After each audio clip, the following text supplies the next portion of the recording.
Oke, ya, Assalamualaikum warahmatullahi wabarakatuh. Nah, kita mulai pembelajaran untuk database. Jadi, database kita menggunakan Microsoft Access. Jadi, kalau kalian menggunakan Windows, ini bisa dicari di sini namanya Microsoft Access. Ada yang versi 2010, ada yang 2007, ada yang 2013, terserah ya, dipakai aja. Jadi, diklik. Nah, di sini akan muncul tools seperti ini. Nah, langkah yang pertama adalah kita akan membuat sebuah database baru. Filenya apa? Nanti bikinnya di sini. Ini di mana kita menyimpan. Jadi dibuka di sini. Simpan misalnya ke My Document ya. Jadi kita simpan ke My Document.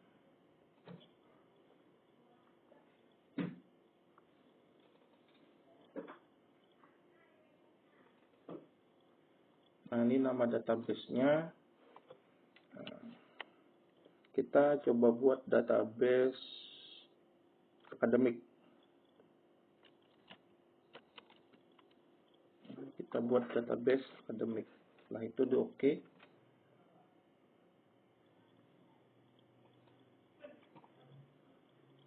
Nah, kemudian create. Nah, jadi ingatkan di mana kita menyimpannya. Kalau di My Dokumen atau bikin folder, kalian khusus tentang materi ini, bikin juga foldernya. Pastikan tidak lupa menyimpannya di mana. Kemudian create. Nah, akan muncul bagian pertama seperti ini. Jadi dari home, create, external data, database tools, dan berikutnya. Di sini akan ada view, kemudian di sini ada design, kemudian di sini ada layout, layar sebelah kiri, ini ada preview. Nah, langkah pertama dalam pembuatan database ini kita harus membuat sebuah table. Kita membuat sebuah table. Nah, di dalam perancangan akademik, kita akan fokuskan ke nilai mahasiswa. Jadi bagaimana proses pembuatan nilai pada akademik. Jadi nilai mahasiswa. Jadi ada beberapa yang harus kita buat, yaitu yang berkaitan dengan nilai itu adalah yang pertama adalah mahasiswa itu sendiri. Jadi nanti tabel yang pertama kita buat adalah tabel mahasiswa. Nah, di sini adalah tampilan preview. Jadi apabila kita ingin masuk ke design, maka klik view. Nah, di sini kan minta simpan. Nah, simpan namanya tabel mahasiswa. Oke. Nah, akan muncul desain view-nya seperti ini. Nah, ID ini diganti. Jadi sekarang kita tadi adalah tabel mahasiswa. Di dalam tabel mahasiswa ini kita akan mengisi field name-nya, yaitu atribut-atribut yang melengkapi dari sebuah table atau sebuah sebuah table apa-apa saja. Yang pertama itu adalah name, nomor induk mahasiswa. Nah, auto number ini bisa kita ganti. Jadi name ini tipenya apa? Nah, karena name ini berupa angka atau huruf dan lain-lain, maka kita ganti ini menggunakan teks. Nah, di sini terdiri data tipe yang banyak nih, ada teks, ada memo, ada number. Kalau teks ini karakter biasa, memo ini isinya panjang, kemudian kalau number ini apabila akan dilakukan proses perhitungan, maka di data tipenya adalah number, contoh nilai angka dari 1, 10 sampai 100 itu pakai number. Date time ini kalau keterangannya waktu dan tanggal, currency ini mata uangnya dan seterusnya. Nah, kemudian setelah name itu biasanya nama mahasiswa. Nah, kenapa di sini dikasihkan garis bawah? Nah, sebenarnya dipakai spasi pun tidak masalah. Cuma nanti ada di beberapa sikon, apabila kita menggunakan spasi ini terjadi bug. Jadi ada error di rumus. Lebih aman tidak ada spasi.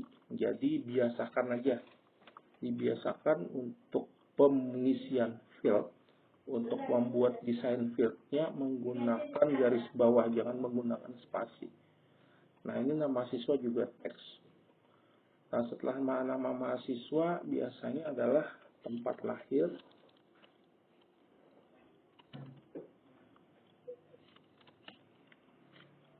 teks, kemudian tanggal lahir. Tanggal lahir bisa menggunakan date time. Nah, date time di sini ada format. Jadi kita formatnya mau apa? Jadi klik di bawah. Ini formatnya menggunakan generate. Kalau generate sampai ke jam-jamnya, long date, bulannya full. Nah, kita pada umumnya supaya pendek aja itu menggunakan medium date. Nah, seperti ini, medium date. Nah, di tanggal lahir ini bisa, apalagi keterangan yang bisa dipakai dalam atribut mahasiswa, boleh alamat ya. Jadi setelah tanggal lahir, alamat, menggunakan teks, kemudian dia masuk jurusan apa, dia jurusan kuliahan jurusan apa. Kemudian apalagi keterangan-keterangan. Nah, ini banyak. Kalau yang data sebenarnya, di sini penuh ya, macam-macam di sini, apa-apa saja yang diisi. Nah, kita untuk selama pembelajaran ini kita pakai ini dulu. Jadi name-nya, namanya, tempat tanggal lahirnya, alamat di mana, jurusannya apa.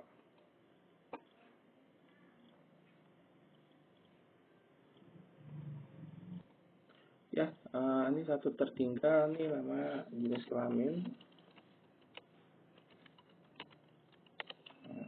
Nah, misalnya seperti ini ketukar, ini bisa kita letaknya kita tukar, misalnya kita jurusannya di bawah, maka tinggal di blok ditarik. Nah, ini apabila ketukar, kita mau menukar urutan dari sini. Nah, jenis kelamin laki-laki dan perempuan yang menggunakan teks jurusannya. Oke, kita sudah selesai membuat sebuah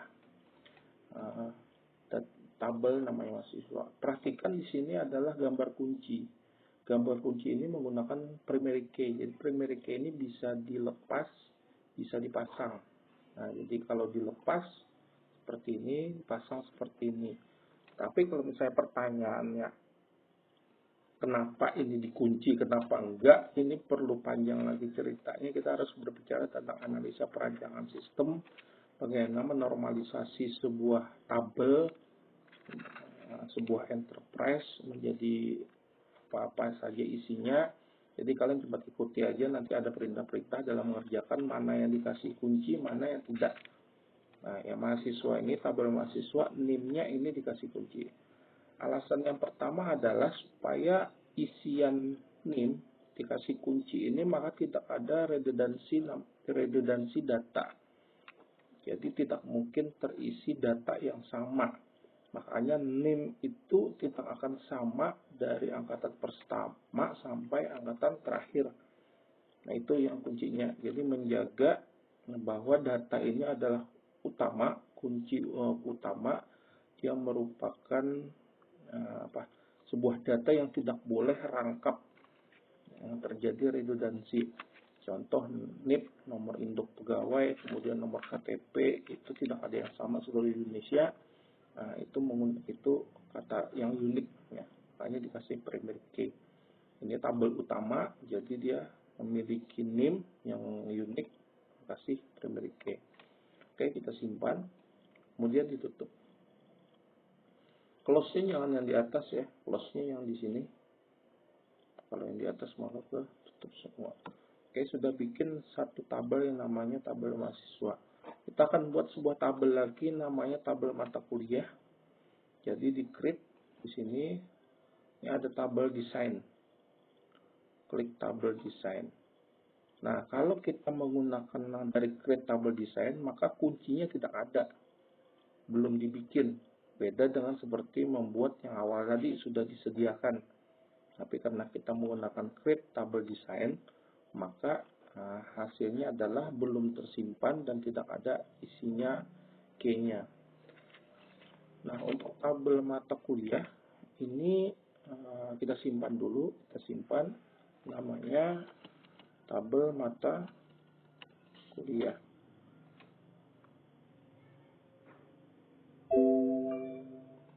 Nah, diisi dulu. Jadi yang pertama adalah kode mata kuliah. Nah, kode mata kuliah ini teks saja. Kemudian nama mata kuliahnya, kemudian jumlah SKS. Jadi jumlah SKS. Nah, karena jumlah SKS ini berkaitan nanti dengan nilai dan dia menggunakan angka yang harus dikalkulasi, maka jumlah SKS ini harus menggunakan number. Karena apabila dia masih teks tidak akan bisa dikalkulasi. Nah, perhatikan sini kode MK dikasih primary key, klik home.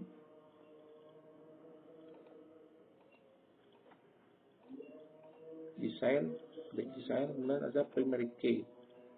Nah, di sini kode mata kuliah, nama mata kuliah, jumlah SKS-nya, number, pastikan number. Kemudian save, kasih nama mata kuliah. Oke, kita sudah. Terus lagi. Tuh. Nah, berikutnya antara mata kuliah dan mahasiswa kita akan membuat sebuah tabel, namanya tabel nilai. Tabel nilai ini adalah tabel penghubung antara mahasiswa dan mata kuliah. Jadi mahasiswa itu mengambil mata kuliah dan nilainya berapa. Nah, ini tabel nilai ini merupakan tabel penghubung, dan perhatikan apabila itu merupakan tabel penghubung maka tidak ada primary key-nya. Nah, itu nanti klik tabel desain, isikan pertama NIM, kemudian kode mata kuliahnya, kemudian nanti nilai angkanya. Nah, nilai angka ini dia number karena akan dikalkulasi. Nah, dalam penyimpanan perlu diperhatikan seperti ini. Ini tabel nilai tidak ada primary key. Jadi kosong primary key. Tapi saat nanti dia simpan, maka dia minta. Nah, pastikan itu diklik no. Jadi di save. Nah, pilih tabel nilai. Saat di OK. Nah, ini kan dia meminta apakah kamu mau mengklik primary key? Jangan ya, ini pilih no. Nah, ini pilih no. Kita tidak ingin membuat primary key di sini karena ini merupakan tabel penghubung antara mahasiswa dan mata kuliah. Apabila nanti kalian kasih key di sini, maka akan terjadi yang namanya relationship-nya nggak bisa terjadi. Karena ada dua tabel utama yang seharusnya tabel penghubung dikasih primary key, mereka nggak berkait. Jadi ini pilih no. Nah, sudah. Jadi sampai sini cara membuat sebuah tabel. Ini saya contohkan ada 3 tabel. Oke, itu saja untuk pertemuan membuat tabel ini. Silahkan dikerjakan, diulang-ulang supaya paham. Oke, saya akhiri. Assalamualaikum warahmatullahi wabarakatuh.